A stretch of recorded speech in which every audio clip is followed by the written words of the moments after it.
Verônica Costa é uma menina que se tornou mulher, que veio de uma extrema pobreza, de muita violência, filha de uma manicure alcoólatra, filha de um pai muito ausente, vivendo com um padrasto dependente químico, e me casei com 16 anos de idade, com o pai dos meus 2 filhos. Eu lembro muito bem que nós fomos 6 vezes despejados.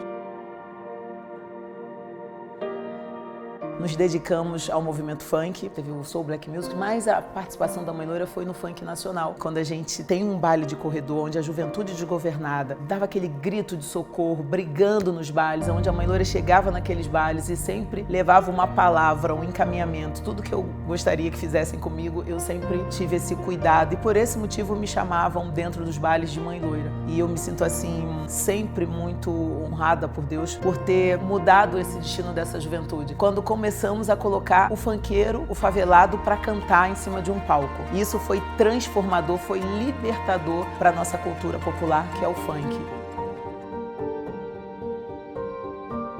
Nada foi fácil, porque recebíamos muita repressão, era a polícia interditando nossos bailes, quebrando nossos equipamentos, a imprensa marginalizando como se fôssemos marginais. O pai dos meus filhos, ele foi preso, foi acusado de nos bailes funk vender drogas. O Jonathan Costa teve um juiz que tentou por várias vezes tirar a guarda. Isso era para desconstruir a nossa liderança e assim dar uma parada no movimento funk. O medo me trouxe aqui. O medo de voltar para casa da minha mãe, vivenciar um padrasto dependente químico. Isso acontece com muitas hoje ainda. Isso é uma realidade muito dura, onde muitos jovens, às vezes, são impedidos de estudar, são impedidos de terem uma vida saudável, porque ainda existe essa cultura de espancar, de queimar, de cuspir nos filhos. A gente precisa combater. Eu acho que é isso que me incentiva. Antes da política, eu já fazia isso dentro dos bailes funks. Eu me curava. Eu acredito que é curando que você é curado. Quando eu passo nas ruas, eu escuto os funkeiros falando: ó, Mãe Loira, hoje eu sou um advogado, mas eu era brigão do seu baile. Eu lembro que você parava o baile e falava da importância da gente ter uma faculdade, da gente estar longe das drogas, e você foi uma inspiração. Então hoje a massa funkeira meio que amadureceu e os filhos, né, do nosso trabalho, hoje eu vejo brilhando muito. Eu me sinto uma mulher muito vitoriosa. Nem eu sei como eu aguento a pressão do que eu vivi e do que eu vivo hoje. Mas eu me dedico muito aos meus filhos. Meu trabalho é minha grande paixão. Aos meus dengos, né, Salvatore e também Maitê, Jennifer e Jonathan, são pessoas incríveis na minha vida.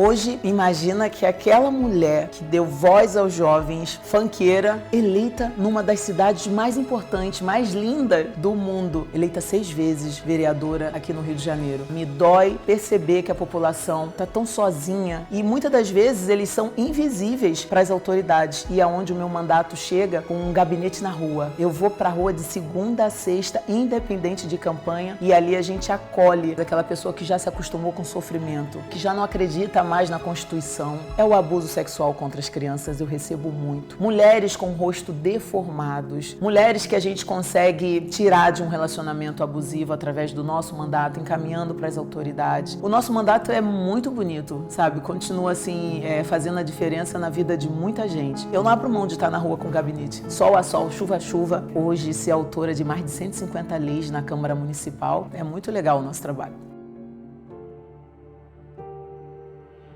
Há pouco tempo eu sofri um atentado, isso só prova para mim que eu estou no caminho certo, que eu estou incomodando alguém que percebe que a nossa luta é genuína e é verdadeira. E eles sabem do nosso potencial de nos elegermos. Aí fala assim: essa mulher está atrapalhando meus votos, é melhor tirar ela do circuito, melhor silenciar, como fizeram com a Marielle também. Eu estava voltando de um gabinete na rua, pararam o meu carro. Imagina o que é a Avenida Brasil, pararam o meu carro. 8 bandidos, foram 4 motos, 8 bandidos. Não fizeram arrastão com ninguém. Eu lembro que os carros de trás começaram a dar ré e os carros da frente foram embora. Então eu fiquei no meio, aqueles homens atiraram no meu carro. Uma história muito macabra, muito do mal. Eu senti ali algo muito forte, né? Balearam o meu carro e continuaram seguindo o meu carro. Eu não acredito que 8 homens fossem focar só o meu carro e depois de baleado, eles continuassem a me seguir. Minha jornalista tentando abrir a porta. Deus é tão poderoso que hoje eu não poderia estar aqui falando com você. E eu vejo assim o agir de Deus. Ela não conseguiu abrir a porta. Eu acho que é uma oportunidade que eu tive de Deus de continuar a minha luta. Nas minhas redes sociais, as pessoas chorando: Mãe Loura, grava alguma coisa, eu quero saber se você tá bem. Mãe Loura, tá doendo em mim. O que fizeram, Mãe Loura? Como conseguiram fazer isso? Desde um jornalista a uma autoridade e toda a população do país. Eu acho que se tivessem matado a Mãe Loura, o Brasil estaria em luto. O Brasil estaria chorando. Talvez se eu não tivesse recebido esse combustível de tanto carinho, talvez eu tivesse me deprimido, talvez eu tivesse adoecido, porque o susto me machucou a alma, feriu a minha alma, sabe? Você tá dentro de um carro, você vê um cara assim, 8 caras, né? E tentando abrir, chutando seu carro, e um na frente, ele olhar para dentro do carro e ele atirar. E quando ele atirou, ele percebeu que o carro era blindado. E depois eles atiraram do lado do motorista. Eu não acredito de jeito nenhum que aquilo tenha sido um assalto. A única coisa que veio na minha cabeça parece um filme muito veloz assim, sabe? Eu falei: meu Deus, o que vai ser dos meus filhos? O que vai ser dos meus netos? E o que vai ser dessa população? Então veio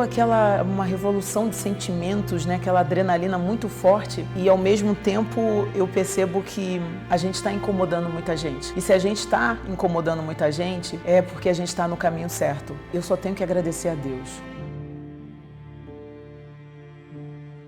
Eu não vou parar. Isso só me dá força para entender que a gente está indo pelo caminho certo. Quando a gente está ali cuidando das pessoas que são esquecidas, quando a gente está fazendo uma política séria, uma política diferenciada, aonde a juventude consegue ser acolhida, aonde a gente luta pela juventude empregada, aonde a gente leva a informação, aonde a gente acolhe muitas mulheres que sofrem violência doméstica. No nosso país, a cada 2 minutos, uma mulher vítima de violência. Não tem como eu me silenciar. Hoje, no nosso país, o maior número de pessoas assassinadas são jovens. Como abandonar essa juventude? Eu não posso parar, eu não tenho esse direito.